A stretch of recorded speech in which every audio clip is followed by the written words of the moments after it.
Hello, Penn State fans. It's Wednesday, November 6th, and BWI is live as Penn State gets ready for its Whiteout Week matchup with Washington. That's Thomas Frank Carr. I'm Greg Pickel from BlueWhiteIllustrated.com. We do this for you 3 times a week, plus the postgame show with Thomas Frank Carr. So if you haven't hit that like and subscribe button yet here on the YouTube channel, please do so as we get ready for 60 or maybe even a few minutes of Penn State football talk. T. Frank? Yeah. I think most Penn State fans, from what I can gather at this point, have accepted that Penn State had chances to win the Ohio State game and were not able to execute. And so I feel like, unlike past years, the feeling coming out of that game is obviously one of disappointment and frustration that Penn State was, again, not able to beat Ohio State. But I feel like this year, the reason for the loss is a lot easier to both understand, accept, and figure out how to fix than maybe compared to some years past. Who have you been talking to? Where are these rational people? I have not gotten that sense. I have gotten a sense of the high level frustration that don't care where they rank in the college football playoff, don't care that they can still make the postseason, don't care. You didn't beat Ohio State. That's all I care about. And so, like, I think both exist. And that's kind of where we are in this new post-loss dichotomy, right? They can make the playoff. And I think for some people that doesn't do anything for them because they have the if you ain't first, you're last mentality. And then there are the other people who want to see them in the playoff and, you know, understand some of the challenges and context around all of the, you know, on the field stuff. And of course, like, how does it feel 4th and 5, was it 2017 against Ohio State, where it was like one singular play, everyone felt like there was a moment you can latch onto, and then the goal line sequence this past week. That to me is like, I think, is that what you're saying of like, we know why they lost because they did not convert that 4th down? Is that what you're saying, Greg? Yeah, it's more so I think that just you look back to the red zone interception in the first half, the red zone failure in the second half, and the fact that, you know, Penn State, for whatever reason, did not execute in those moments. But I know a lot of people wanted to blame the officiating after the game. I know a lot of people could point to injuries for a couple guys, but Penn State has lost some games against Ohio State due to injuries that impacted them in-game, and so on and so forth. And so, you know, JC probably makes a fair point here in the chat. He says it's not accepted, but it's tolerated that Penn State lost this game. I think that's probably fair. But at the end of the day, in the reality of 2024, as we're going to talk about here in a second, one loss no longer has to define your season, or at the very least does not have to kick you out of the college football playoff conversation, which is where we're going to take the show to next here on this edition of the BWI Live Show, because Tuesday night, November 5th, the first college football playoff rankings came out. Penn State checks in at number 6, the second highest ranked one-loss team. Obviously, when you look at the listings, I think most people, were okay with them. There's some people both here at 0-3 and elsewhere that really think Indiana at 9-0, they're at number 8, should have been ahead of 7-1 Penn State at number 6. Yeah. Some feel the same way with Tennessee. They're at number 7, one spot behind Penn State at 7-1. And then in case you somehow missed it, just to recap for you, Oregon and Ohio State are numbers 1 and 2, Georgia 3, Miami 4, Texas 5, and then Penn State at 6. So going into it, T. Frank, I would think you probably thought similar to me that if Penn State ended up anywhere between 6 and 8 or even 6 and 9, it really wouldn't have shocked me. And I also struggle to get beyond the idea that these are going to play themselves out and change so much over the weeks ahead that it's hard to get too worked up over them, whether you feel Penn State's in the right spot or not in the right spot, or the same for anybody else for that matter. Yeah, just like back in the college football playoff when it was 4 teams, the number of teams that started in the initial ranking that never made it there because we all knew certain matchups and certain games were coming that were going to determine this.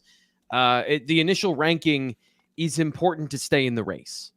And it'll be interesting to see if, I think the teams below and the most important things are what happens with Indiana, Ohio State, right?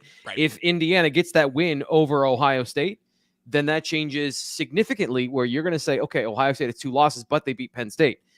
And then Indiana, well, they beat Ohio State. They have that win in the win column and they're undefeated and they're on track to the Big Ten championship game. That's when it gets, dire for the Nittany Lions, in my opinion. If you're going to have 3 teams from one conference in the playoff And I have a hard time seeing 4 in the Big Ten. Yeah, so I want to get to this comment quick because I've heard and read a lot of this, and it's not necessarily, obviously, Penn State did not lose to Ohio State on purpose, but there is this growing idea out there that the 5 seed is the perfect spot, perfect path to making it as far as possible in the college football playoff. And if somebody had the chance to, what's the word I'm looking for here? Do things that would allow them the best chance to get that 5 seed, be it a loss or what have you, that is something teams would do. And I just want to remind everyone that these are highly competitive people that just don't flip a switch on and off. You also get a bye if you Right. are number 1. And that's the Right. thing is like your Penn State had number 1 aspirations heading into the game. They were undefeated. And if they get that win and then they have the opportunity to go in and play in the Big Ten championship game, they're in the consideration for getting a bye. And that's as good as a home game. That's as good as, any of that stuff, playing whoever you have in the seeding at that point. So yeah, I don't have any part of my brain that even once considered that. I know like that's a contingency. That's something that like afterwards, like, okay, we can still adapt and survive, but not, that's plan A is to lose. Right, exactly. It just doesn't work that way. So just wanted to address that because I have heard a lot of chatter about that. I'll go on the record now and say that the amount of talk about the 5 seed being the best seed and the easiest path to the furthest distance in the playoff possible is starting to really make me think that the 5 seed is going to lose this year and that it's going to end up not being the premier spot that Penn State, or that, the premier spot that some fans and people in the media, et cetera, think it could be. So time will tell on all that, but the first rankings are out. They'll be released every Tuesday now throughout the rest of November leading up to Selection Sunday in December. T. Frank, and how did it feel? Sorry, not to cut you off, but how did it feel that Penn State was in the rankings? Because we always get to this point right after Halloween, and it's always Penn State's right on the outside looking in. And now they're on the inside. So I just like, how is that feeling? And I'm going to ask you as somebody who watched the show and covers these things. And I know fans, how does it feel for fans? It's 2 different conversations, but how does it feel? Because I did not watch last night. I was doing other things. I was watching Washington film. So what was that like? What was that a different vibe for you? It wasn't until they flashed up the possible matchups and you start looking at them and think, wow, how cool would it be for Penn State Notre Dame to play a first-round playoff game at Beaver Stadium? Or how cool would it be for some of these other potential matchups to shake out? Boise State playing somebody in a first-round game and having Ashton Genty on the national stage. Alabama possibly traveling somewhere for a first-round game outside of the South potentially, and what would that look like for them? So it wasn't something that necessarily caught my eye or my mind until I saw those matchups, Steve Frank, and then it was a reminder of, oh yeah, the sport should have got to the 12-team model a long time ago. Yeah. And the conversations we'd be having here right now about Penn State could be vastly different if that was the case, but it's not. So Penn State, of course, has to deal with its history, not just against Ohio State, but of course the college football playoff era. And now it has a chance to rewrite some of that history based on the expanded field and the chance to go 11-1 and still make the 11-1 and still make the postseason tournament, which was not a guarantee, of course, in years past. So just a couple thoughts here on the rankings themselves. No current Penn State opponent is in them, and at the moment, no future Penn State opponent outside, of course, of Ohio State is listed here. So we'll see if that changes in the days and weeks, and I guess a month ahead. One other thought, Ward Manuel, who is the Michigan athletic director and also this year's selection committee chair, gave a shout out to Tyler Warren and the Penn State offense when he was asked why Penn State came in at number 6 and Tennessee at number 7. And they were impressed with the Penn State body of work, and they pointed to the strength of schedule metric, which is something I don't know. I struggle with it. I do. Yeah. When you have 134 teams and they all play a different number of non-conference, different number of non-conference games, different number of conference games. They don't play them at the same time of the year. Most of them play them in September, but then you have some that slip into the latter half of the season, especially in the SEC. So I just think that for Penn State, it couldn't have asked for a better starting spot. And we've seen in the past, and I think you mentioned it a minute ago, but we've seen in the past that where you start is oftentimes a big part of where you finish. And so for Penn State to start here and be able to finish business in 4 games it'll be favored in, again, I think for Penn State fans, they couldn't ask for much more after a loss to Ohio State. Yeah, and I do appreciate that there is not the retroactive situation of I understand that these things reveal themselves over time, but West Virginia, a difficult place to play opening the year, not know like that first game, a non-conference game on the road, irrespective of whether or not it was the opponent everyone thought it was, that's a tough environment to play in. West Coast road trip. Penn State won their game against USC. Ohio State did not in similar situations against different teams. Let's be clear, but there is that element of passing those tests, and Penn State at least has that in the win column. Obviously, USC has not turned into the opponent we thought they were, but still to win the games they did and not discredit them for what those opponents did afterwards. I do think I appreciate that, because then it just kind of, for me, it makes the whole process feel pointless of like trying to understand who the opponent is, how these teams match up, how it plays out on the field. And then after the result, if you win, it doesn't matter. If you lose, it does. And so having at least that, like, let's go back to the moment and say, West Virginia, that was a tough environment. USC, a road trip, overtime win. Those are good wins.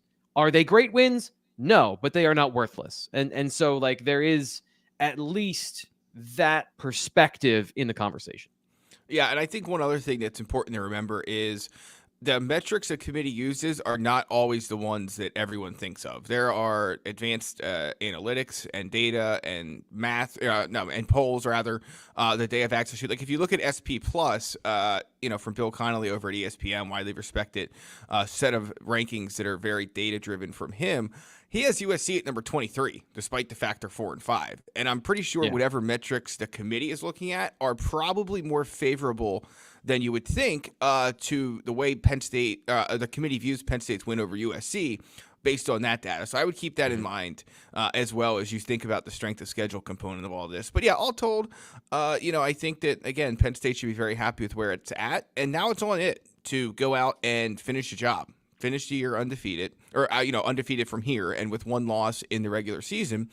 And if it's able to do that, everything will still be in front of it. But as we'll get into here in a little bit, Washington is the first test it's going to have, and the Huskies probably a little bit better than some people thought. And so we'll get into them here in just a little bit. But college football playoff rankings, Steve Frank, I'll give you any final thoughts you might have there. But pretty much, for the most part, as expected. Like I said, I think there was some quibbling in the media about where Indiana and BYU were, maybe even SMU compared to Penn State. But it'll all play itself out. Yeah, I don't have any other thoughts other than, this is the starting point, and I think sometimes they intentionally put teams in specific locations, knowing what's coming. And so, like, there will be resolution quickly to some of those problems and some of those criticisms. And that's really how I feel about it, is these initial rankings I do think have a bit of an eye to the future, and they put teams in positions where it doesn't matter where you start, truthfully, because the games, especially down the stretch in November, with some rivalry games down the year, that all works itself out. You are listening to the BWI Live Show, Wednesday, November 6th. That is Thomas Frank Carr. I'm Greg Pickel. T. Frank, I'm going to throw you a curveball, buddy.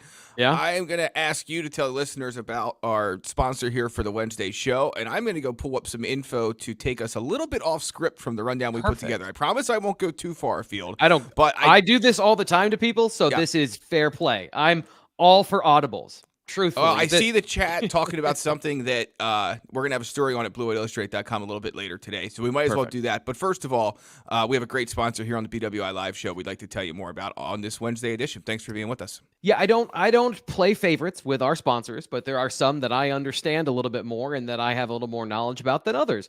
Rothrock Wood Projects is our latest sponsor and one that I'm very excited about. I wouldn't call myself an amateur woodworker because I have literally done like one or two things, but I'm a fan of the things that they do. And what they do is they create custom heirloom pieces from wood that the trees in State College and Center County are available to offer. Locally sourced projects from wood that would have otherwise been discarded and has a meaningful part of the heritage and legacy of this awesome place that everyone watching loves. They create these epoxy tables. So if you are a Penn State fan and you've got a bar that you want, or you've got a table that you want, they can do colored epoxy inside these awesome wood and epoxy tables. They've got one that they're delivering to Stefan Wisniewski, who is a former Eagle. So it's got the Eagle green. It looks amazing. You're going to see it here on the YouTube channel in just 1 second. But they can do all kinds of different things for whatever you're looking for, from end tables to coffee tables to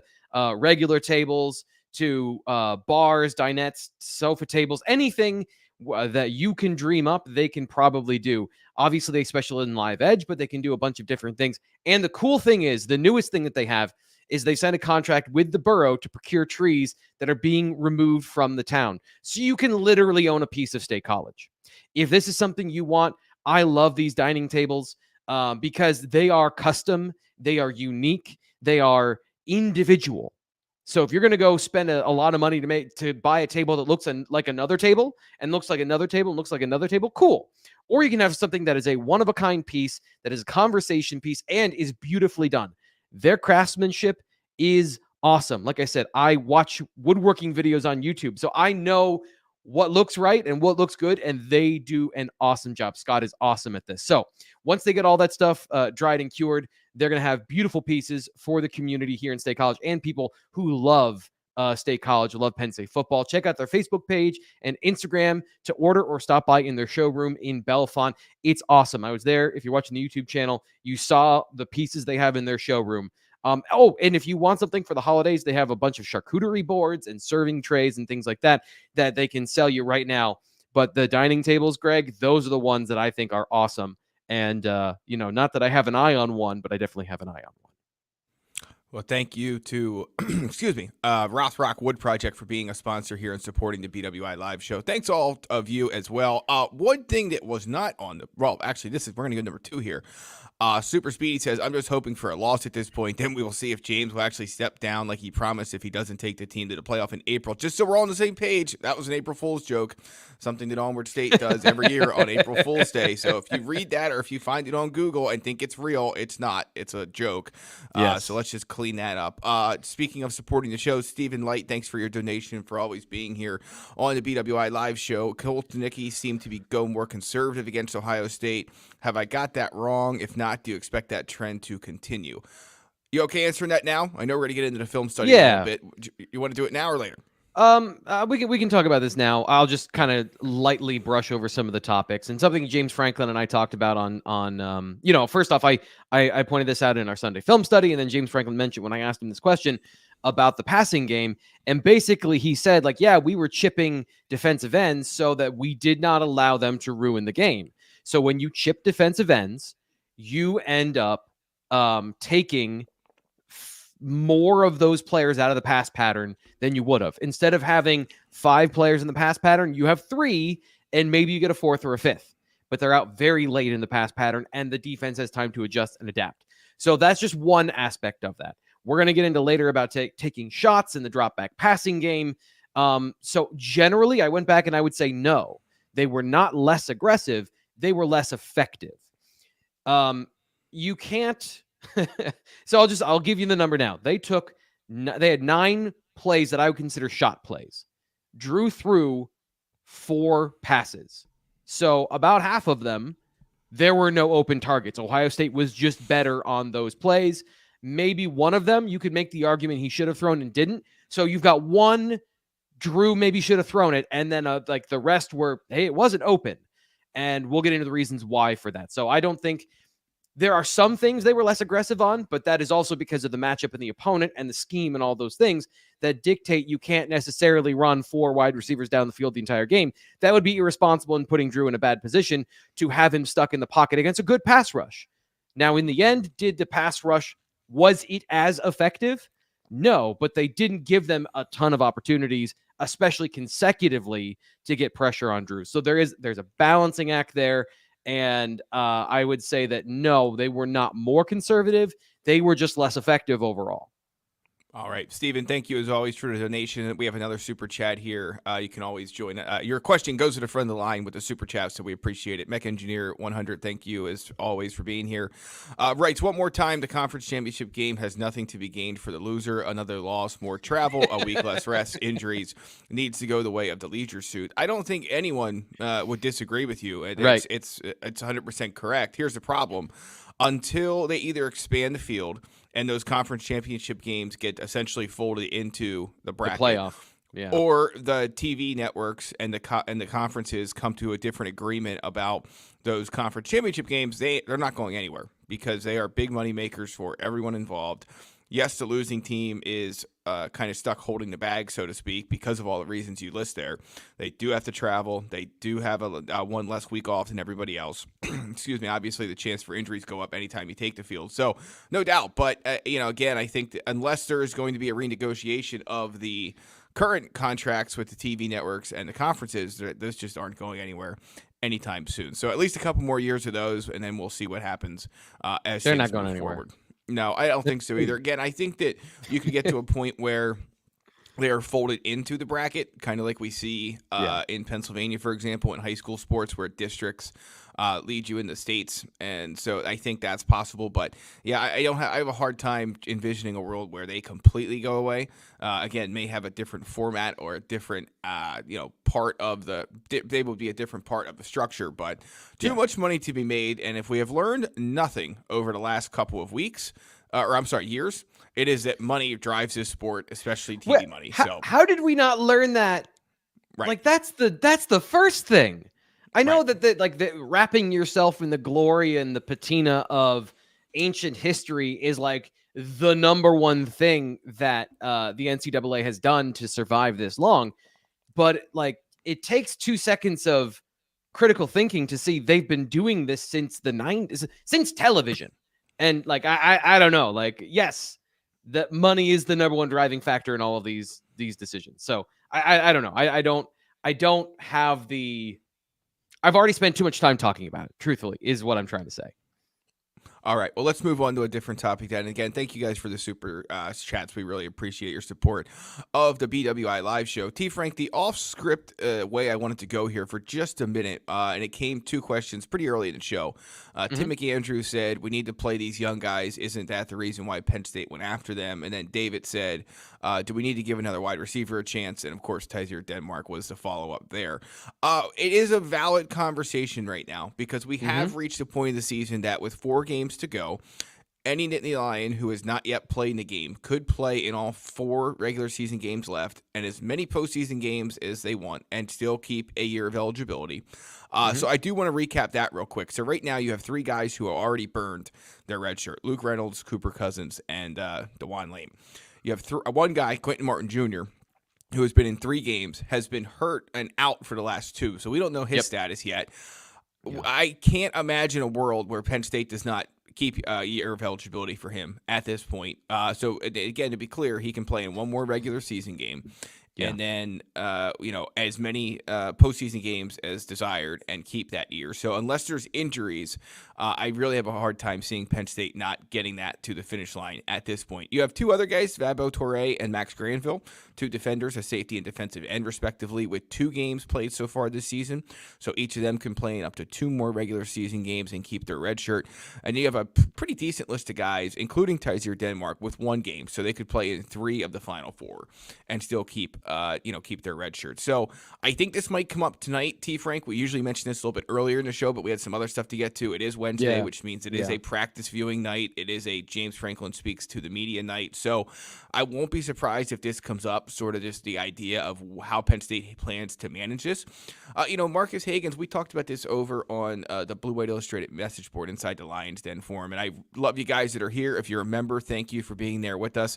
If not, sometimes those questions get answered and discussed in a lot more detail and depth, and more importantly, sooner. If you're on the Blue White Illustrated message board, you can join today. It's 2 months for $1 using promo code PSU1. That's special here to you guys on the YouTube feed and listening on the podcast app of your choice. Promo code PSU1 to join Blue White Illustrated. 2 months for $1. And obviously that would get you through at this point, or darn close to the final college football playoff rankings reveal and where Penn State is in those. But again, Marcus Hagans was asked last week about Denmark's progress, and the first thing he brought up was the classroom and the off-the-field work he's been doing, which is great. But it was also an indicator to me that if that's the first area you point out, probably not as far along in the on-field part of it as you would like, or at the very least, it's clear. the notion is sometimes frustrating to me because it's like if Penn State thought these guys were able to help them beat Ohio State or beat USC by a bigger margin or whatever, they'd be on the field. It's just they do what they have to do to win. But remember, losing intentionally to get that 5 seed is also a plan. So like I don't know. I don't know. Yeah, I agree with you. I don't know that there's any there in this conversation because the question is, what do you think Tysier Denmark is going to do differently in the environment against Ohio State, a top 2 team in the nation, as a freshman who came in underdeveloped physically? And that's not us. That is the coaching staff saying that. That's the assessment of him, that he has talent and that he's flashing, but the consistency of the product that he produces is not to the level of the top 4 guys. And this is the thing, is like at this point in the year and at this point, once you're into the season, you don't have the time and the reps to you have to focus on what you want to do, which is win the football game. And so the players that give you the best chance to win the football game right now in this moment is the plan. Now, are there things about him that are good? And I'm speaking specifically of Tysier Denmark. Absolutely. The whole gamer thing. He just gets open. Sure. Yes. Is there an opportunity? Is there a world where he just goes on the field and starts playing at a level above somebody else? Yes. This is where I've learned, Greg, is like, don't speak in absolutes, because there is an opportunity. There are outliers and things that even the coaching staff talking about Daquan Hardy being the punt returner of like, you see it in practice, but you don't believe it will translate to the field. There is that gap. And so they haven't thrown in the towel on the passing game or the season. So they're not to the point of like, bleep it, play the kid, because this is awful. Real, again, kind of a preview is the passing game specifically isn't the problem on the offense. The drop-back passing game is not the problem. In the game against Ohio State, when it was the only part of the offense that had to function because the rest of the stuff wasn't working, then yes, it became a problem. But I don't see the upside specifically from their point of view of playing a guy like Tysier Denmark specifically. Like, everyone's looking for a savior, and sometimes it is what it is. And, they have the pieces they have. Right. And I think for Penn State right now, it is what it is. We'll see. I mean, some of these guys are going to get run at Purdue, I assume. That game is supposed to be the blowout of the last 4 for sure. But at the same time, we thought that about some games earlier this year, and that didn't always work out that way. So at any rate, just wanted to give everybody some updates and thoughts there. You are going to see some of these guys, I think, coming down the stretch now that they can more easily navigate the redshirt versus not redshirt decision. But at the same time, again, if they had to use those guys more, if you look at the snap counts this week for the freshmen who have already burned their red shirt, lowest of the season, that shouldn't surprise anyone. Penn State came into the year not necessarily needing a ton of output from its freshmen. Obviously, Luke Reynolds' situation was a bit different because of the injuries, or first to Dinkins and then to Andrew Rapplier. He was a bit different. They knew Cousins was a guy they could use on special teams. Same with Lane, so that's why those guys are playing. But all told, I think things have pretty much played out almost exactly as expected, minus, of course, I think Quentin Martin Jr.'s injury is something that has changed maybe the plan for him there. I'm sorry, I was reading the chat. What was the Quentin Martin? I was deep in thought about people are trolling hard in the chat, and I was just waiting if I had to throw the hammer down. So what? Please restate the question. Yeah, no, it wasn't a question. It was just a final thought. But I do think that Penn State was hoping to save a year of eligibility for Quentin Martin Jr., but was ready to play him if it needed to. It has not needed to, obviously, because he's been hurt. I would disagree. Right. I think they could have benefited from having Quentin Martin, but the problem is he's not healthy. In the last couple of weeks, the explosiveness is what they need. The ability to hit a high gear is something they don't necessarily have right now. Now, he's not Big Ten ready, in terms of size, but he did show in a few limited snaps that he can run hard through contact. But I it's a moot point when he does not have the health to be on the field. But yeah, I don't. That is a frustrating thing where Penn State had 4 running backs coming into the year, and now they have 2, 1.5 maybe, depending on the health of the situation week to week. Right. There's no question about that. It's a BWI Live Show, November 6th. That's Thomas Frank Carr. I'm Greg Pickel. T. Frank, where do you want to go next, buddy? You want to go to the film study, or should we get into this losing conversation that a lot of people have had of late? You put a lot of work in that, so let's get into the post-loss narrative, because that's part of the conversation here in the chat. Yeah, so the first thing I heard, and it came from Penn State fans on the Lions Den message board and on social media, and then it came from Penn State players and coaches, is that Penn State cannot turn one loss into two. And I think there's some thought process that just because that happened in 2021 and a couple of times earlier in Franklin's tenure, that it's a trend or a common occurrence in the James Franklin era, and it's just not. I mean, Penn State has not typically lost consecutive games in a row over the last decade. And when it's had two losses in a regular season, which of course is something that Penn State fans know plenty about, it's always been Michigan and Ohio State in almost every instance. Not every instance, but almost every instance. And neither one of those teams are walking through the gates of Beaver Stadium on Saturday. And if Michigan was, you would be far less concerned about them than you might be in other years. So yeah. Just wanted to have a quick conversation about that, and just the idea that, even though that is a common narrative and a common trend and a common thread of conversation this week, the results of Penn State coming out of a loss do not back up with, what so many are worried about. So I think I put it this way in my prediction, which we'll have over at BlueIllustrated.com later this week, but I didn't buy, as everyone remembers, I hope, the trap game narrative at Wisconsin. Yeah. And I'm not buying the letdown game narrative for Penn State this week against Washington. That was really my whole point to bring this up. Yeah, but I think it's also an important point to make when it comes to the situation with what the messaging is and how that relates to fans.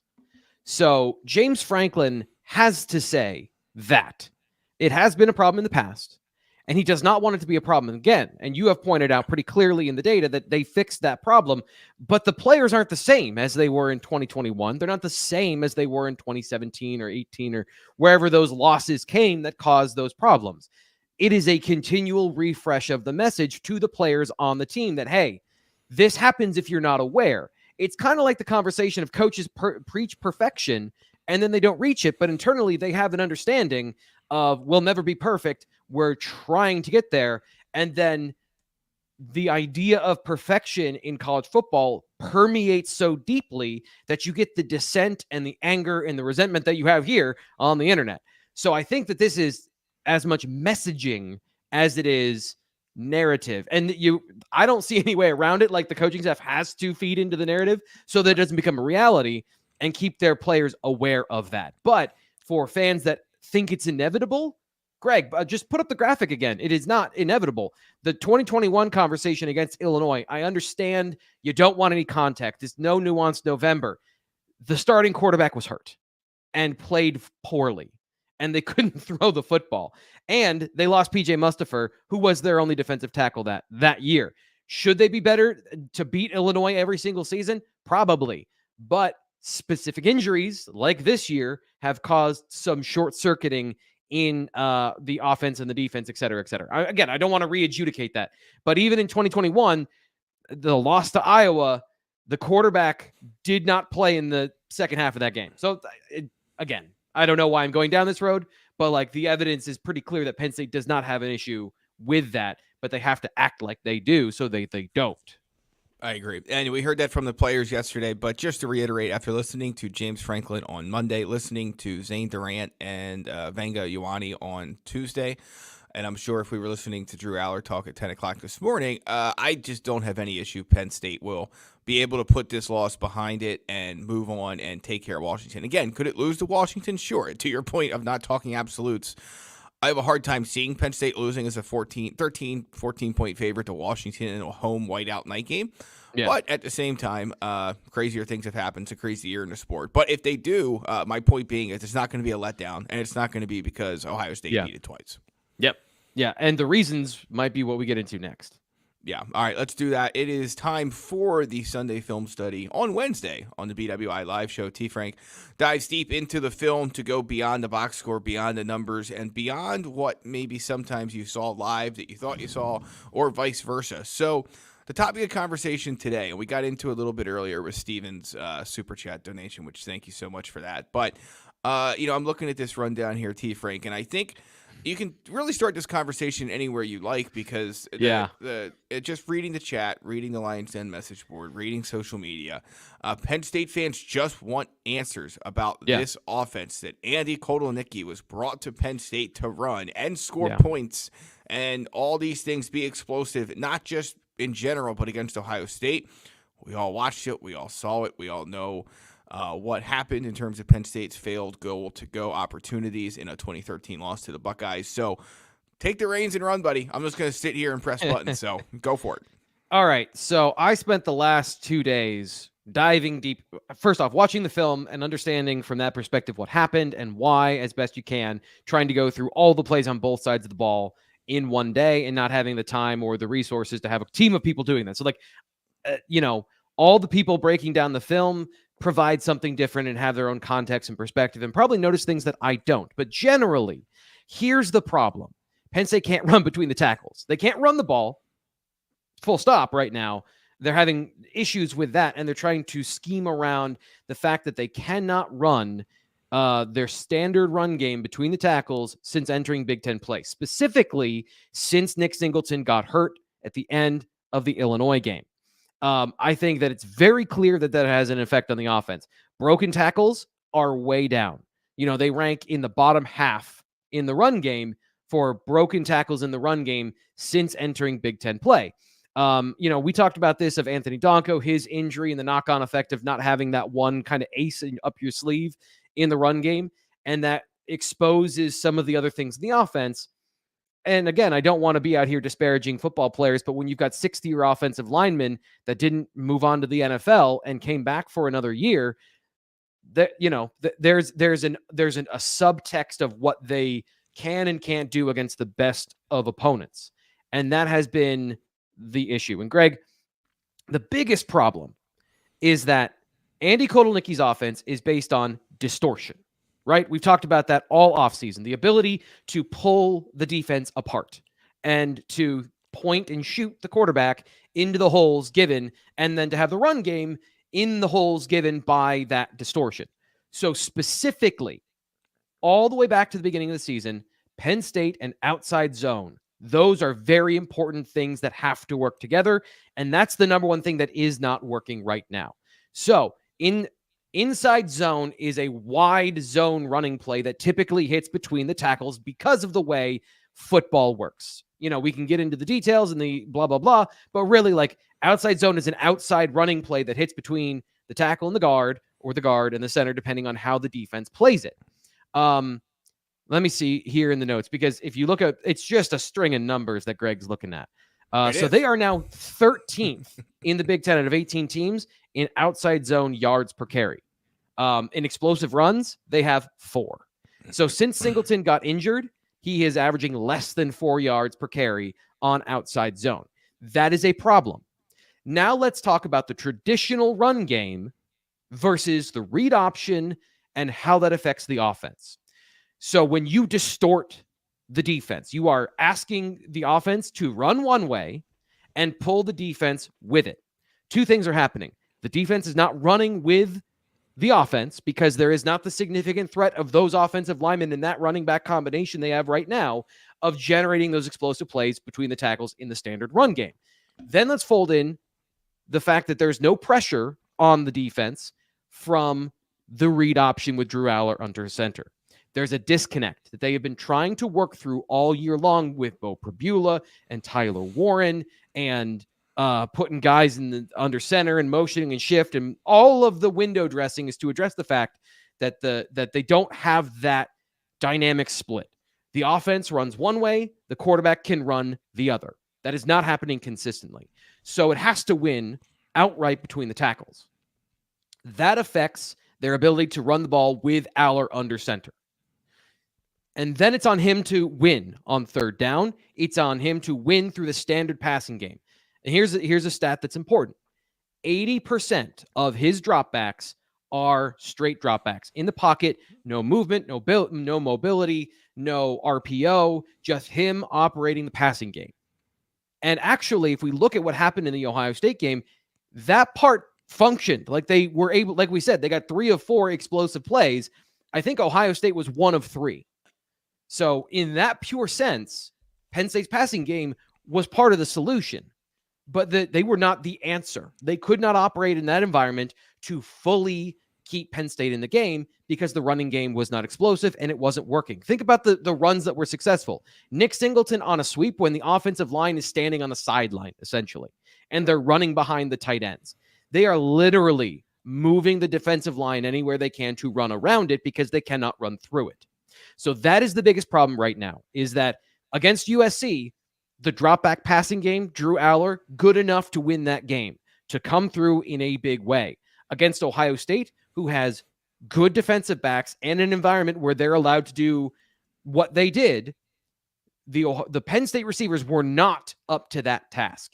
And if you think that's me saying that that's an excuse for them, it's not. It's saying they are unable to win in any situation. They don't have a wide receiver one that can consistently win jump balls, contested catches, get open versus press, make guys look silly because they're the better, more dynamic athlete no matter what happens. There are teams that have that.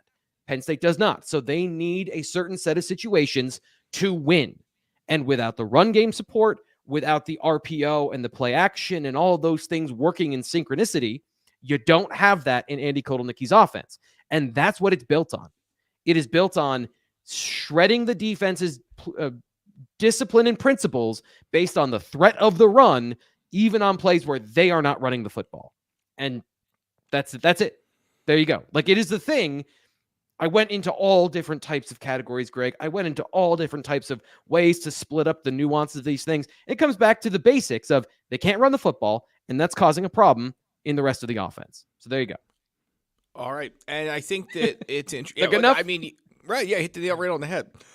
You know, and I think that obviously we're going to get some comments here. They're already starting to come in a little bit about the potential non-pass interference calls and defensive holding calls that Ohio State was not flagged for against Penn State. And there were. I mean, there were. I'm sure Penn State got some kind of an acknowledgement from the Big Ten that a couple of them should have been called. At the same time, I didn't feel like Penn State's receivers necessarily did a great job of either fighting through that or making it so painfully obvious that it had to be called. Now, I know someone's going to say, well, all of them were obvious. And yeah, sure, I get it. But at the end of the day, it's a problem we talked about going into the season, all off season, the receivers.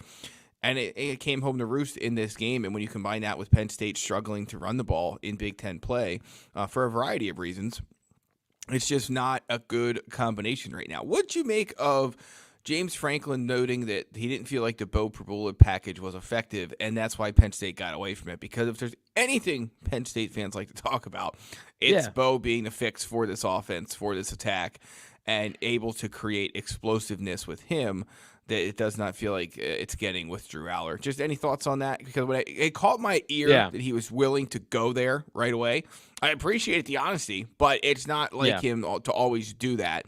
And so I was curious to get your thoughts on that and what you think it means moving forward, more importantly, as Penn State gets ready to head down this 4 games final regular season stretch. This is the problem, is I've said this since the beginning of the season, and it hasn't changed, but like we keep having this conversation, so I keep trying to find new reasons for it. But the problem is that he's going to do the same thing on every play, Greg. He's going to run a read option, and if anyone's going to keep the ball, it's going to be him. This is the thing, is when you don't have to respect the run game from the tackles, like tackle to tackle, the weak side linebacker can cheat backside, and he's supposed to be in the B gap, but he can cheat backside, and suddenly you have that read defender on the end of the line of scrimmage, the defensive end. He's reading that player. That player crashes. Okay, so he's taken the ball, and now he's running to the sideline.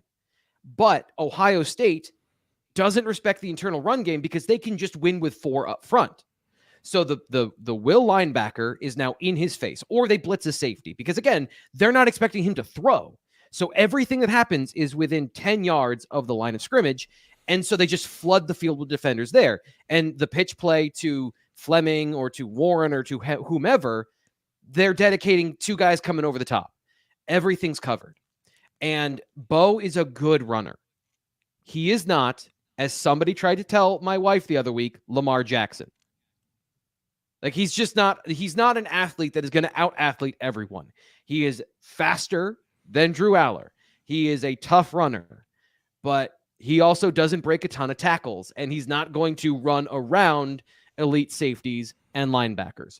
So if he's not going to throw the football in those situations, and they call those run plays to get the run game going, you're back in the same place where you have the run game disconnected from the passing game, and you have a quarterback under center who's not really a quarterback in that situation because he's never going to throw the freaking football. So it's predictable, and defenses know how to stop option football without the threat of a pass. This is why Army and Navy don't make the college football playoff, because there is a system of how to stop these things, and everybody knows how to do it. You just have to implement it at the correct times. And why Drew Aller ran for 9 yards, because nobody was expecting him to pull the football on that first drive. Right. And I think ultimately, until Penn State fixes that disconnect between its passing game and its running game, it'll continue to have issues. And again, it's going to be favored in all 4 of these games coming down the stretch in the regular season. It is a 13 to 13.5 point favorite this week over Washington. It'll be a 30-point favorite at least over Purdue next week. The Minnesota game on the road is very interesting to me. I could see that spread being around 10 points. We'll have to wait. I think Minnesota has one more game and then a bye before it plays Penn State. So I'm guessing that line's going to be around 10, maybe under, but probably around 10. They can throw the ball a little better this year. Yeah. Yeah, so that will be no cakewalk in Minneapolis. And then the the Maryland game for Senior Day, I'm going to guess is probably a 3-touchdown spread for Penn State. So, point being, they have time to fix these things. They are not in the teeth of the schedule. But Washington is, and we're going to get to them in just a second here, but not a pushover. Purdue is. Maryland probably is. Minnesota is not. So, I guess what I'm saying here in a longer way than it should take to say is that they don't have forever to fix these things, but they are going to have some chances to do so. And they may not be able to fix the health issues that are in part causing some of these issues, but has to be some other things they can do that can at least maybe mask over some of these problems that have presented themselves, not just against Ohio State, but in wins prior to that loss. I think the biggest thing is Nick Singleton's injury. That is the number one thing, because we talk about explosive plays. You need explosive players to make those plays. And he's still fast because he's Nick Singleton. Like, I was doing some research the other day on Patrick Mahomes. Patrick Mahomes is not the same player without Tyreek Hill, but he's still Patrick freaking Mahomes.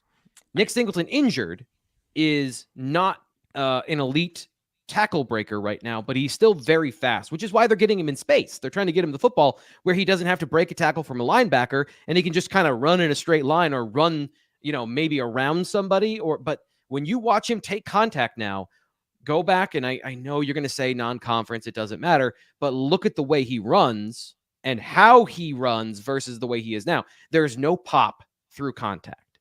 And that is because he's got a lower body injury that is not healing, apparently. That is or whatever the situation is. And again, don't know. I do know he's injured. I do know roughly where the injury is, but I don't know the severity or the extent or the length of those things. He is the dynamic element in the game that they had, almost irrespective of everything else. Like, Amari Evans is a role player. And so Nick Singleton not being explosive, again, the obvious thing is obvious. Why would you be surprised the run game isn't as explosive when he's not healthy? But no excuses. You still got to find a way to win, and that's what they're trying to do. Mecha Engineer says in the chat, "What's Allen's excuse? That he's not a 4-3 athlete. He breaks tackles. He was not healthy this offseason. So, he didn't get bigger, faster, stronger this offseason. He returned to where he was, and that is just not the same dynamism as Nick Singleton. And that's the fact of the matter. And, those are immutable. And I don't know what to tell you. You want these things to be different. And I don't know. That's where the end of the conversation is for me. I don't know where to go from that. But what about, and now Quentin Martin is hurt. And so all the guys that have that ability are not at 100%. So yeah, it's a problem. And that's an area where I don't know where the fix is, Greg. Right. And Penn State does have plenty of staffers and obviously a very bright mind in Andy Kotelnicki and the rest of his staff to try and figure that out. But at some point, when you lose explosion and your offense is partially based around that, and you don't have a wealth of guys, and no one really does, very few teams do, waiting in the wings to replace that explosion, you're going to have issues. So Nick Chubb gets hurt, and suddenly you have Todd Gurley in the backfield. Happens once in a generation, right? Right. Yeah. Right. And so Penn State is just not necessarily in that boat at this point in time. All right, let's move into the final portion of today's BWI Live Show. I think you covered everything you wanted to there, T. Frank. Is that right? Yeah. Yeah. All right, final portion of today's show. We're going to take an early look at Washington, 8 p.m. Eastern time on Peacock. Again, that means there is no over-the-air broadcast of this game. You can go to peacock.com for subscription information. Penn State is, like I said, about a 13-point favorite to totals right around 46 in this contest. I don't know if you made a pick yet, T. Frank. I did. I feel actually pretty good about it. I'm not going to fully reveal it here because we want you to check that out over at bluewhiteillustrated.com tomorrow. But I will say this, and I know that Thursday is usually a big day for you to dive into the opponent, so we won't get too far into the weeds here, but I know you said you were a little bit ahead, so we can some. But Washington, definitely a little bit better than I thought they were going to be at this point of the season when I looked at this game back in August. Number 2 pass defense in the country, very good secondary. Will try and force Penn State to, run the ball. But yeah, that's fair. They haven't really played much. There ain't no doubt about that. But yeah. Of course, Penn State in the years past has bumped up its national rankings on defense based on maybe one. There's, again, numbers lie, right? Stats lie. So there's always a story to it. But yeah, the pass defense is ranked very well, but they haven't really faced any killers on offense. And the ones they have given them problems. So the thing I keep coming back to with this Washington team is they're solid, but they have 4 losses, partially because they can't score, and partially because at some point that catches up to the defense. And especially with teams that can run the ball, they have one of the worst run defenses in the Big Ten and in the country. So maybe a little bit better than I expected. Maybe the record maybe I don't think they're quite as bad as being 5-4 right now indicates.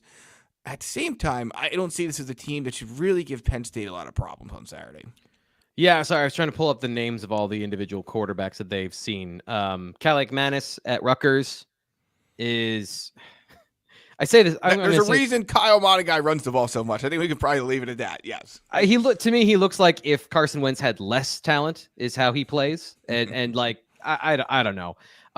Cade McNamara, Taven Jackson, Jack Tuttle, Jack Lausch, Richie Munoz, Cole Snyder, John Mateer, Miller Moss. They did a good job against Miller Moss. But here's the thing I noticed watching that game, Greg, is there were a lot of receivers open, and Miller Moss didn't throw the ball to them. Which is why he's benched now. So, right. Or at least one of the reasons. Yeah. Yeah, the trauma has caught up with him of like all the concussive hits and throwing the ball quickly, trying to get the ball out of his hands. He is now shell-shocked. He is not seeing the field correctly. He is making decisions based out of fear and not reading the field. That was pretty apparent to me watching, pretty basic stuff. This defense is running quarters on this play. You've got a deep post to a receiver against a safety. You should look there first. And when you throw that to the underneath route, that tells me something about your confidence in whatever it might be, yourself, the offensive line, the receiver, the matchup, whatever. So this is a defense that has played well, and they play NFL concepts with Steve Belichick as the defensive coordinator. So they do things sometimes in certain situations that are a little more advanced than most quarterbacks are ready for in college. That being said, what they run is cover 1 and cover 3, basically. And when I'm watching these coverages develop, my thought is Drew Aller should beat all of these coverages because he's a better processor. He has an NFL understanding. These are not all NFL players. There's some good players on that defense. I'm not trying to take away all the credit for what they've done this year. They have done a very good job doing harder things. But Aller is the biggest test that they will face this year. Tyler Warren, and the reason Omari Evans is on the graphic is because he needs to be a part of this game plan. He needs to see targets in this game, and that is irrespective of where you are on the field, what down it is. His speed, you need to use that again. They've gotten away from that of kind of giving him a role on a defense and then on the offense and then not getting to that role because A, B, C, or D. And that's really, I think in this game, to me, what is the difference maker is if the offensive passing game is just good enough to blow past all of the offensive issues. And I think the question here, and it's one that comes up in the chat, is do you feel like this is a game Penn State can get quote unquote right on offense? Or I do. And so when you think about that, what does right look like? Because I think that's the one issue we struggle with sometimes is the idea that success is not always good enough and that failure is much worse than it actually is in reality. So That's a for great you, what does question. success look like? Does it have to be 30, 40 points? Or can it be more like, I don't know, maybe the Illinois game where they only scored 21, but controlled that game? Obviously had some struggles on offense, yes, but controlled that game on offense. And I don't know if you want to see 21 points put up against this Washington team. I think that would raise some alarm bells. Yeah. I just don't know if you need 50 to say, okay, things are looking better than they did last week. So I'm curious where you fall on that. To me, it just comes. It's the aesthetic of it for me. Is like how many explosive plays did you generate, and how did you generate them? Again, this is a big team in the trenches. Their offensive line, I think, averages like they look a little more like Penn State than Penn State has seen recently. Of these guys, they're big guys, yeah, 310 pounds plus across the board. Penn State hasn't had specifically issues against big offensive lines because they're so athletic and strong. At times did Zane Durant get pushed around last week against Ohio State? Yes, that's the first time I've seen that happen. So could it happen this game? Yeah. They've got a big physical running back on defense. We've been focusing a lot on offense. The quarterback over there for Washington, it's not Rourke, is it? Will Rogers. Good quarterback. Yep. He's a good quarterback in the sense of if you give him the picture he expects and he can throw the ball on time in rhythm, he's a good quarterback. He can throw deep, he can throw short, he can throw intermediate. What he doesn't do is extend plays or necessarily get to second and third progressions. What I've talked about all year, like a good college quarterback can produce points and yards at times, but are they going to do that against the best defenses?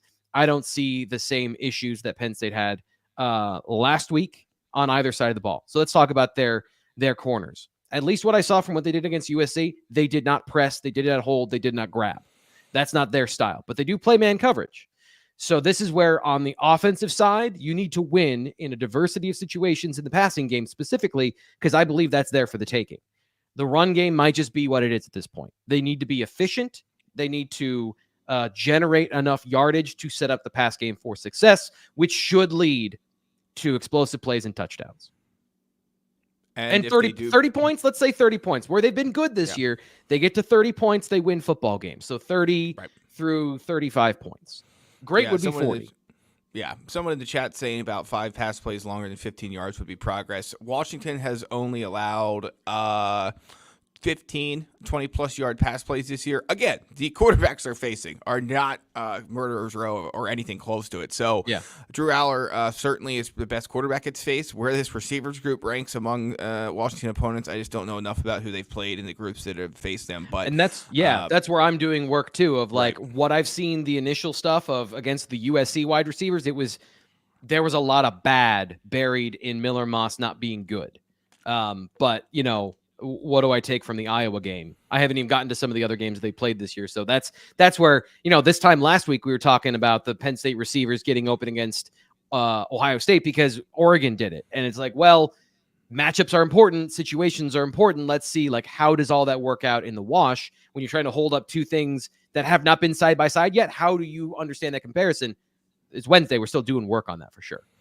Right. So Penn State goes into this game. Again, to me, it's one that should not be a letdown game for Penn State. It should be one that is high energy with a whiteout crowd on hand in prime time. And I think that, again, there are some things Washington can do to slow down Penn State, but I just don't see on paper and from what I've watched so far this season, them doing enough to really cause Penn State problems for 4 quarters. Yes, if the first quarter is bad again, I'll understand because it's just part of what Penn State is at this point to some degree. And the first half even in some respects. But all told, T. Frank, we'll get into some final thoughts here as we get ready to wrap up this edition of the BWI Live Show. But I think that, again, this is a game Penn State can get right in on offense. And just in general, put the loss to Ohio State behind it and pick up a victory and then see where things go from there. But it's all about taking care of business at this point, and I think this Penn State team is ready to do that. Yeah. Put up Jack Straw's comment here about Aller. I just So the comment is, if you're listening, is that Drew not Yes. showing to be part of a murderer's row of quarterbacks, basically saying that Aller's more like the quarterbacks that Washington has faced at this point, which have not been killers. I think I know where you're going to go with this. I'll give you a second to think about it, though. To me, he is, based on the names you read off here a second ago, T. Frank, different guy compared to the ones that Washington has faced so far. Yeah, a quarterback can elevate the offense and can erase a lot of sins by just being better than everybody else around him. Yeah. Drew has done that by evading pressure, extending plays, running, getting first downs, and hitting the occasional check down to Nick Singleton. But you can't manufacture open wide receivers. Are there situations where he has missed some passes? Are there elements where he's still a little conservative? And he is not an elite of the elite of the elite generational quarterback from production. Yeah, that's fair. But is he in that tier far above most college quarterbacks? Again, if you trust me in my evaluation of these things, he is. And the situation around him, he's doing what he can. And I understand that Ohio State was not good enough from the offense, and the quarterback takes responsibility as the guy with the ball in his hands the whole time. But I can count 2 plays where I thought, okay, one of them, if he had just gone rogue and thrown the ball to Tyler Warren out of the progression read, that's the number 2 thing he's looking at. And he just skips the number 1 thing because bleep it, I want to throw to Tyler Warren. That's bad process, but he might have had to throw down the sideline. The second one was there was a blitz and he should have thrown the ball to Amari Evans in between 2 coverages, and he didn't do that. I have 1 play that I am firmly in the camp of he should have thrown that. But when you look at the totality of 6 points on offense, and that's your barometer for success, and you look at the box score, we're going to see 2 different things. And ultimately, production and quarterback wins are the most important thing to people who watch football on the whole. If you want to go beyond that, then listen to me. If not, you can turn the show off 5 minutes ago. But thanks for watching. Appreciate it. Yes. Well, please, either way, don't forget to hit that like and subscribe button if you're watching on YouTube. If you're listening on a podcast app, we appreciate you as well. And be sure to subscribe there. Leave us any reviews and feedbacks. It is one final chance here to show you the deal just for you guys listening here or watching to sign up at Blue White Illustrated. It's $1 for 2 months of access to Blue White Illustrated with promo code PSU1. It'll get you insider team and recruiting intel, T. Frank's film studies, so much more, access to the Lion's Den premium message board, and everything else you hope to find out about Penn State and Penn State athletics over at BlueWhiteIllustrated.com using promo code PSU1. T. Frank, another good show in the books, buddy. Thank you. Thank you all for listening. T. Frank and Sean and Ryan are back tomorrow with the latest Penn State recruiting show. The whiteout visitor list is huge, so you want to be here for that. Check that out, and you can see it over at BlueWhiteIllustrated.com, of course, as well. For Thomas Frank Carr, I'm Greg Pickel. We'll talk to you next time on BWI Live.